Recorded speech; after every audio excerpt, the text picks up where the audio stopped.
keessa jiru walitti qabsiisee waan tokko isinitti mu barbaada.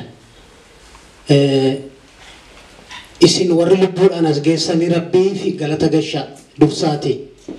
Maaliif jennaan arra obboleessi kee kanatti biratti dhiiftee manatti dhiiftee dhufte mana barumsaatti dhiiftee dhufte deebiin isa gargaara yoon achi ga'e kanatti jettu inni kaan lubbuudhaan wareegamee jira. Nutis akkasuma kaleessa dirree qabsoo bilisummaa Oromoo keessa jaalli kaleessa nu biraa dirree qabsootti qawwee fannifatee fi nuti gaafa biyya alaatti baane abdii isaaniif taanee gargaarsa isaaniif taanee yeroo isaasitti irratti waadaa kaleessa waliin seenne san isaaniif guutuuf jecha waadaan keenya akka waadaatti jira ture jechuudha. Nuti waraanni bilisummaa Oromoodhaa dur gaafa dirree qabsoo gadhiisee haala tokko tokkoon dirree qabsoo kana kan baan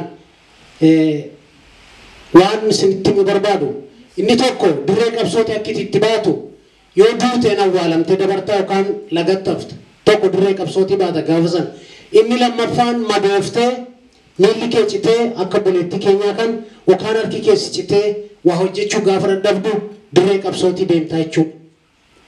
Inni sadaffaan immoo gaafa gulantaa jira sadarkaa jira waggaa 12 dirree qabsoo yoo turte dhaamsi geggeessuudhaaf mirga ni qaba jechuudha.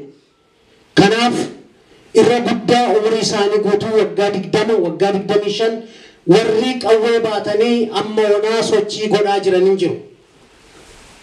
Kanaaf waraanni bilisummaa Oromoo waraana ganda tokkoo miti. Waraanni bilisummaa Oromoo kan nama dhuunfaa miti. Waraanni bilisummaa Oromoo kan zoonii tokkoo miti. Abbaan barbaade waan barbaade haa jedhu, abbaan barbaade waan barbaade haa jedhu. Waraanni bilisummaa Oromoo kan uummata Oromoo maraatii kan uummata Oromoo Oromiyaa keessa jiranii dhala Oromootiif qabsoo godha malee kan nama tokkoof qabsoo godhaa jiru miti. Kana hubannee nuti wanti nu gochuu qabnu waraanni bilisummaa Oromoo kaleessa daandii inni saaqe siyaasa inni barsiise hayyoota kaleessa lubbuudhaan darban warri kaan lubbuudhaan jiran siyaasa isaan ittiin daandii saaqanii uummata Oromoo kana dukkana keessa jiru of hin beekne Oromoo fi jechuun maqaan yerootti ture keessa qabsoo kana jalqabanii arra Oromoo bal'aa kana keessatti qabsoon kun geggeeffamaa jirti jechuudha.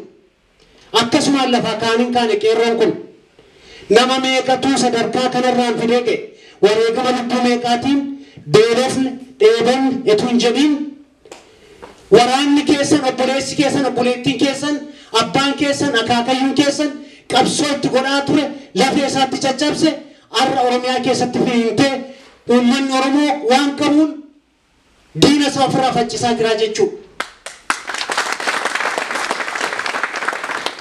Dinni kun immoo akkamitti gadhiisee jenne kadhaadhaan hin gadhiisu isaanuu nutti dubbataniiru. Baannee dadhabneerra. Gatiitti nu dadhabeera. Saamamneerra. Reebamneerra. Qe'ee keessatti dhalanne keessatti salphanneerra. Kana baachuu hin dandeenyu kana booda kan jedhu uummanni Oromoo lafa buusuun qaba kan jedhu qabsoo dabballoota isaa leenjisee biyya keessatti gadhiisan waraana bilisummaa Oromoo tooftaa garaagaraa jira eenyufaa leenjisee akkamitti leenjisee tanii nan gaafatiina akkamitti seenanii maal godhaninaan hin jedhina kana inni na hogganu yunatti himu anuu isinitti himu arra qabsoon kun qabsoo uummata Oromooti qabsoo saba Oromooti qabsoo arra finiine kana akkamitti deebi'ennaan qeerroo kaneessa dhiigi isaan dhangalaa jiru arras dhangalaa jiru amma noos inni kanatti yoo xiqqaate namni 20 namni 30 du'eera amma nu mana kana keessa seennetti nuti garuu nuuf hin beeku.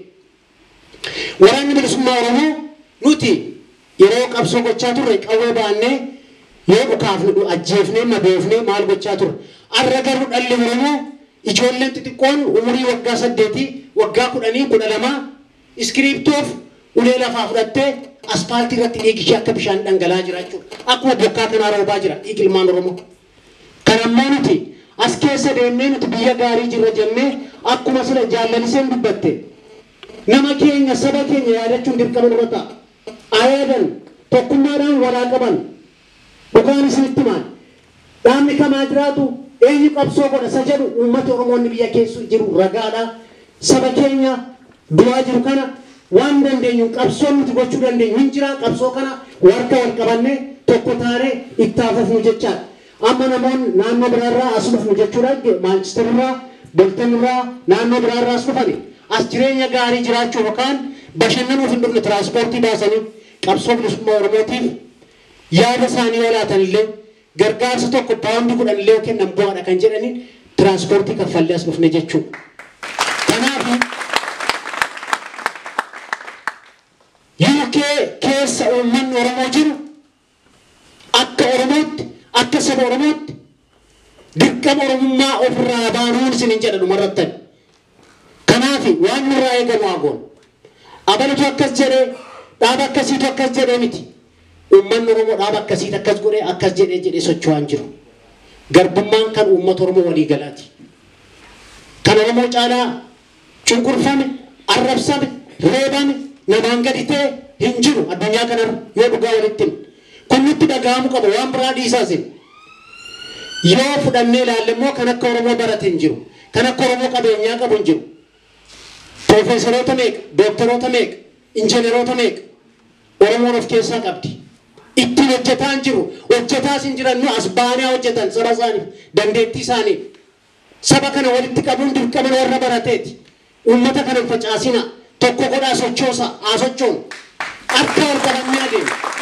Ogummaa keessaniif barumsa keessan nutti argisiisa. Akkasumaan ittiin hin boonina. Uummata Oromoo kanatti walitti qaba, walitti fida, waliin tuffatina. Ana beekaa abanuun beeku hin jedhina. Beekumsi barumsa duwwaa miti. Beekumsi inni Waaqayyo namaa kennes beekumsa. Kanaaf xinnaa keessan kabajaa, guddaa keessan ulfina laadhaa. Kanaaf qabsoo kan harka tokko wal qabannee qeerroo ijoollee ilmaan Oromoo beera maanguddoo wareegamaa jirtu kana tokko taanee waliin haa dhaabbannu isiniin jedha. Isinitti hin dheeressu baay'ee galatooma.